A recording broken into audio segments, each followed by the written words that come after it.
All right, so in this video, I'm going to show you how to create a formula in Google Sheets. So this is a pretty straightforward process, but if you're not familiar with it, you just might not know. So what you need are some bits of data, some information that you want to perform a function on, a math function on. And I have this example right here with these two rows, and you would put in an equal sign. That's the indicator to Google Sheets that you are creating a formula.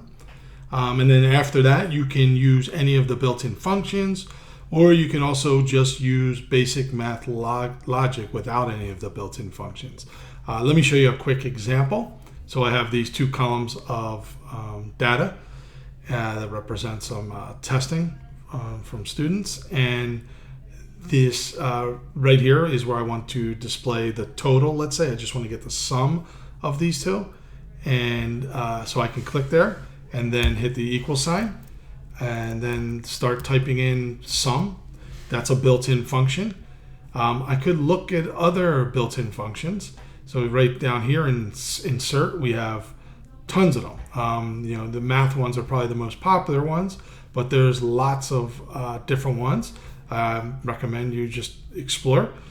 But let's just go over again how to do a simple one. So I could do the equal sign and go with the sum. And I'm going to put in the two cells that I wanted to add together, which is B2. So it's B and then down 2. And so I'm going to say capital B2, comma, and then do C2 and end my parentheses. And there you go. It's already giving you the total. But now that's if you want to use it. A lot of times I like to just use basic math logic. So it lets you do that. I can just do this and B2 plus C2. C2. And there we go. The same.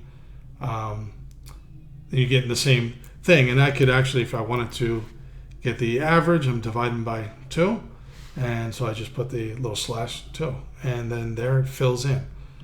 So that's it. So I recommend you play around with this and experiment and see what you can do, because there's a lot of things you can do. It's a powerful tool, the Google Sheets function. I'll have some follow-up tutorials on this soon.